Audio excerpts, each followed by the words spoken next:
Hello, hello, hello. Welcome, everybody. This is Brandon Ivey with Facebook Live today. We're going to be talking about Jordan Belfort, the Wolf of Wall Street, coming up in just one moment. Let me get something to drink here.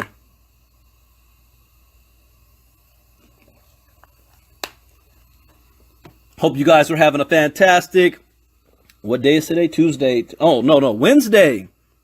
Hope you guys are having a fantastic Wednesday. They call it Hump Day.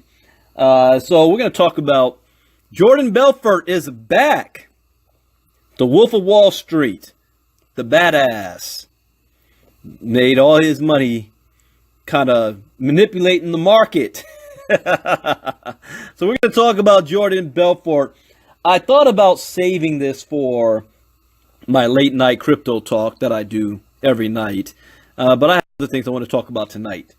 But we're going to talk about just this in an article. I'm actually going to read you an article. It just hit my desk, and I said, I gotta talk about this. And then I'm just gonna read the article first, and of course give my commentary in the article, and then give my opinion afterwards. So the title. Oh, wait a minute. I need to. I forgot. I need to forward this live to my other groups. So give me 1 second here. Let me get this thing set up. Then we're good to go. I see you, Ken. Ken says life is good. Life is good. Life is getting better too.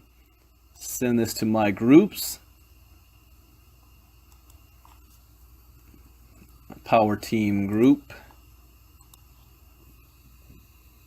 And my other crypto group.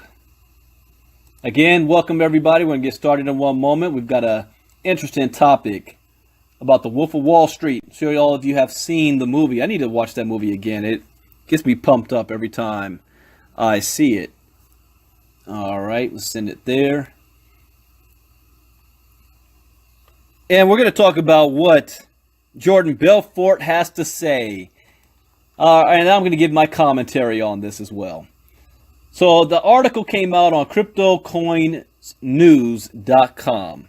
And I will put this link to this article in the chat so that you guys can either read along with me or look at it later on. So here's what it's titled: A Fraud. Bitcoin gains new critic in Wolf of Wall Street, Jordan Belfort. Former stockbroker Jordan Belfort, infamously known as the Wolf of Wall Street. Just that title right there knows.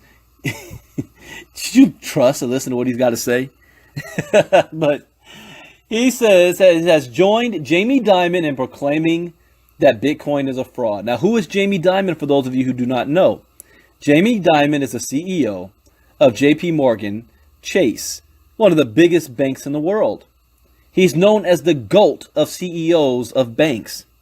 He also presided over the biggest financial crash since the Great Depression in 2008, was forced to pay $13 billion in a lawsuit, and somehow still avoided jail time. How does that work? How do you sit on top of one of the biggest financial crashes ever?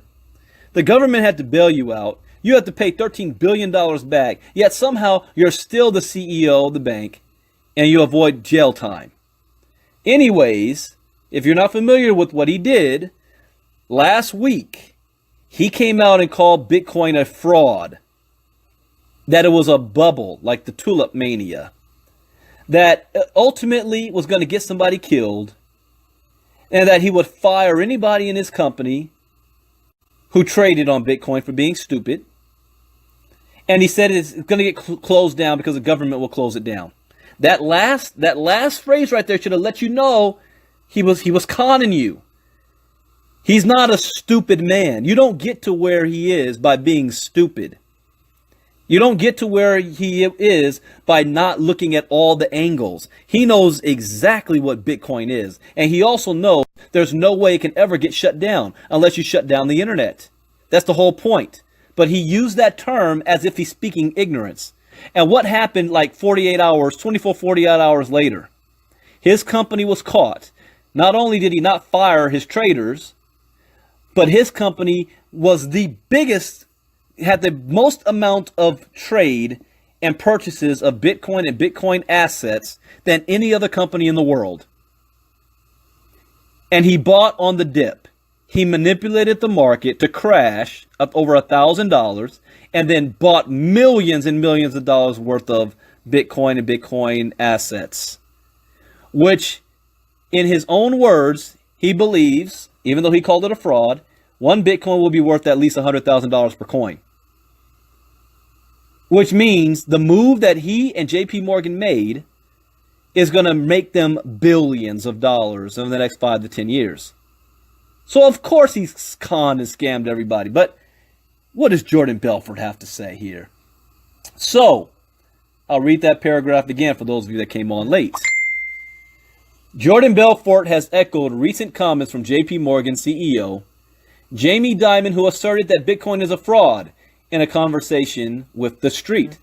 I think he's right, Belfort stated. Agreeing with Dimon's much publicized comments, I don't think that it is a great model. He went on to state that cryptocurrencies will gain a place in society if or when they're backed by a central government. That right there, stop right there. That should give you a hint. The whole point of cryptocurrencies is that it's decentralized. It was born because of the financial crash of 2008 as a way that people could store their money safely from government control and government manipulation. Yet he still thinks the only way it's going to succeed is if it's backed by a central government. He added, the biggest problem I see with Bitcoin, why I would never buy it, is that they could steal them from you. They could hack into your phone. I know people who lost all their money like that. Let's stop right there. Stop right there. What in the blue hell are you talking about? The problem you see with Bitcoin is that they could be stolen from you? Are you effing kidding me? When the federal government and the banks stole all of our 401k, all of our savings, all of our pension, shut down our bank accounts in 2008 and evicted us from our homes, you're concerned that Bitcoin is going to get stolen from your phone? Somebody call John McAfee and tell him to come bitch slap this fool. I hate to use profanity, but you got to use common sense here. This is why I know he's pulling another con. Jordan Belfort is no fool. He's not stupid. He understands the stock market better than most. Keep that in mind. Whenever you see people like this want to come out and make a comment, what is their real motive? Let's go on to say, Belfort, now an author and motivational speaker, pled to stock market fraud in 1999 and spent 22 months in prison as a part of his plea agreement. Belfort's memoir, The Wolf of Wall Street, was adapted into a Hollywood movie directed by Martin Scorsese in 2013. In his criticism of Bitcoin, which is a decentralized currency independent of any central authority, Belfort said, any currency is always, or I guess, when you think about it, or is always air, I guess, when you think about it. But this Bitcoin is specifically being backed by nothing other than a program that creates artificial scarcity. It seems bizarre to me that it can ever really be sustainable. Okay, stop right there. Stop. Again, he's giving you hints that this is bullshit. Either he is a complete moron and is ignorant to how this works, or he's conning you.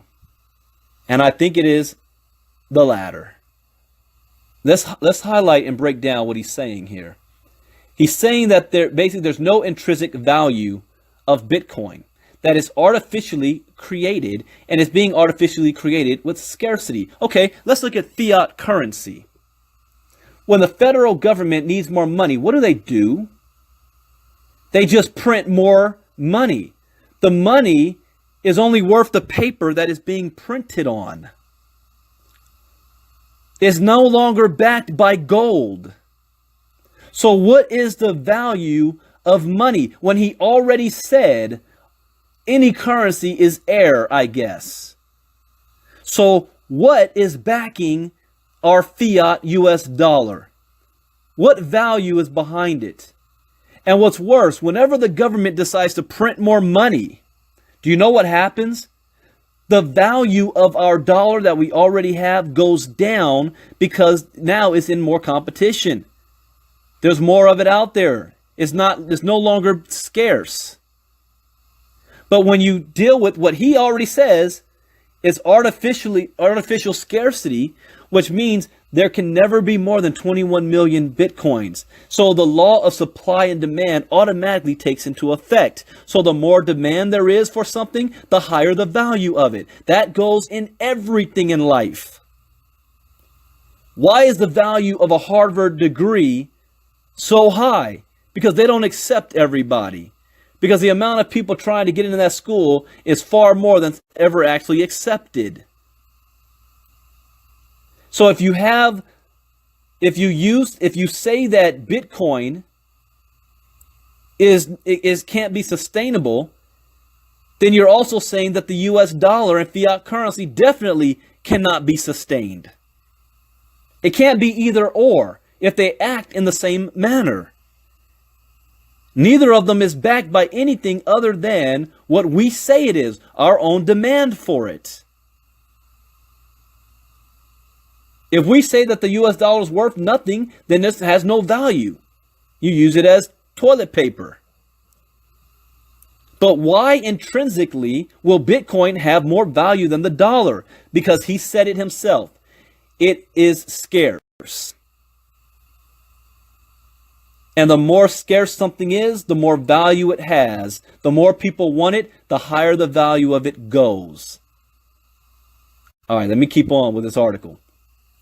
He says, sooner or later, a central bank or a consortium is going to introduce their own cryptocurrency, and that is what's going to take hold, the former Wall Street broker said. Okay, stop right there. Let's stop right there. I did a Facebook Live about the Fed coin, and in fact, I probably will talk about it again tonight. We'll talk about the Fed coin.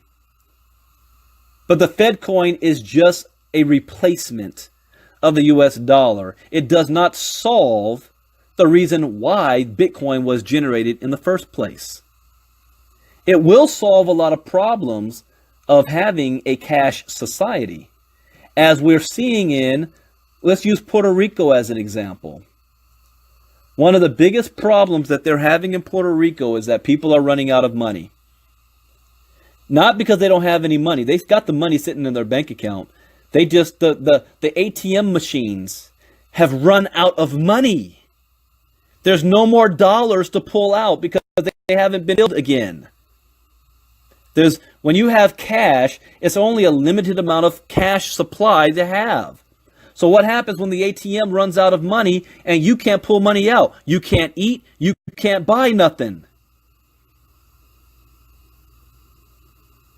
This is going to be another reason why the U.S. government is going to move. It's a case study for them moving to the Fed coin and to get rid of cash as a currency. The Fed coin. But it still does not solve the whole point of what blockchain technology is all about. Blockchain technology wasn't about, let me go ahead and create monopoly money on the internet. It was created to solve a problem, to be able to have direct peer-to-peer transaction seamlessly that cannot be hacked, that cannot be challenged, and it's instant without being governed and centralized by one authority who can turn around and say, because we feel like it, we're shutting you down. That's the whole point of cryptocurrency. So even if a government comes up with their own cryptocurrency, it doesn't solve the problem. So let's keep on going here. He says, I'm not saying that you should or shouldn't buy Bitcoin. What I'm saying is I personally myself would be very, very careful about investing a lot of money in something that could vanish very quickly. You know what? What currency are you talking about? The US dollar? How about people that spent their entire lives, 30, 40 years working a job to build up their pension, to build up their 401k, to build up their savings account, that overnight in 2008, it all got wiped away. It vanished very quickly, Mr. Wolf of Wall Street. But you're worried about Bitcoin vanishing? How is Bitcoin going to vanish very quickly if it is decentralized? You're going to have to shut down the entire internet to stop Bitcoin. The richest man in the world, Bill Gates, said Bitcoin cannot be stopped. But I'm going to listen to you. So here's what I really think that's going on. Mark Cuban did it. You go back the summer. Mark Cuban came out, ran his mouth in tweets and whatnot, talking about Bitcoin is a bubble, like the dot-com era of the 90s. He blasted Bitcoin. And when he did, the market dropped. And then he turned around and said, wow, see, I told you it's not real. Just because I said something, I manipulated the market. 30 days later, he backed and invested in a company that's doing a $20 million ICO. Then he comes out and says, I think I'm going to need to rethink my investment priorities and include Bitcoin in my portfolio. Market manipulation. Jamie Dimon does it himself, where Sweden has filed a lawsuit against Jamie Dimon and Chase Bank for market fraud, market manipulation. And here we got the Wolf of Wall Street, who's already been convicted of fraud, talking about Bitcoin as a fraud. I would not be surprised at all that he turns around and buys millions of dollars worth of Bitcoin on the dip. Here's another thing that I'm hesitant about. Why didn't he make this statement last week when Bitcoin was down at the 3,200, 3,300 mark? Why is he waiting till today when Bitcoin has now jumped above $4,000 again? Why did he wait till it went back up? Because now they can sell all the Bitcoins they have. He runs his mouth. If Bitcoin drops back down to 3,200, they buy again on the dip. What is the real motive and intention behind when clowns like this make a comment? Because they never say anything public without thinking about it first. Because whatever they say is going to manipulate something. It's going to manipulate their stock. They're very careful about what they say. The only one who isn't is our president, who will tweet like it's nothing. Tweet whatever thought he has. But all the other billionaires, they're very careful what they say in public. Jamie Dimon knew exactly what he was doing, and he made billions because of it. So the question is Jordan Belfort trying to pull the same thing over our eyes? Or does he really believe that Bitcoin ain't going anywhere? I personally don't think he's that dumb. So what does that mean for you and me? Here's what I will be doing right now, and I am going to do. I'm going to be watching the market very closely. I don't think that he has that much of an influence like Jamie Dimon did to make a correction. But I'm telling you right now, if I start seeing it's at $4,172, I'm gonna shift my Bitcoin to USDT, let it drop, and then I'm going to buy it again on the dip and let it come back up. Pay attention to what's going on around you. Pay attention to what wealthy people are doing. And don't listen to your broke cousin Pookie who just found out about Bitcoin and has an opinion on it. Get educated yourself on this space. Tonight, I will be doing late night crypto talk. And I think I'm going to talk about the Fed coin again and what's about to happen to our society and the middle class in America, and what you can do to make sure not only that you survive the impending financial crash, that even Robert Kiyosaki wrote a book about. It is coming, whether we like it or not. It's just a matter of when. But how to thrive because of it. How to thrive. Within the next 12 months, this industry, this space, is going to create the most millionaires and billionaires in human history, because it is not just a rich man's game anymore. If you have access to the internet, you have the ability to play in this game. Every single one of you. The sad part is, most of you are going to miss out on this because you have no understanding of what cryptocurrency is, nor do you have a desire to want to learn about it. And you're going to wish in 5 years that you took this seriously when you first heard about it. I wish I took this seriously when I started hearing about it in 2013. I did not take it seriously. I would be a multimillionaire today if I did. Follow the money. Follow what the wealthy people are doing. Here's just more. I'll just give you the title of articles that came out today on my desk. President of European Central Bank. This goes in direct contradiction to what Jamie Dimon and what the Wolf of Wall Street, Jordan, just said. The president of the European Central Bank says, not within our power to prohibit or regulate Bitcoin. I'm going to say that again. The president of the European Central Bank said it is not within our power to prohibit or regulate Bitcoin. They can't do nothing to this except talk. Another article, which one is this one? Yeah, this one says crypto mining is more profitable than drugs and arms trafficking in Russia. But this one, cryptocurrency trading volume set to surpass Apple stock, says market strategist. Look at this one, Nebraska Ethics Board. It's okay for lawyers to accept Bitcoin. It's okay for lawyers to accept Bitcoin. Ladies and gentlemen, we are in the right space. The question is, are you taking advantage of it yourself? And if not, shoot me a message and I'll show you how. See you all tonight. Late night crypto talk. I will probably do it around 10 or 11 p.m. Eastern time. Right here. Peace, everybody. Have a great Wednesday. Bye-bye.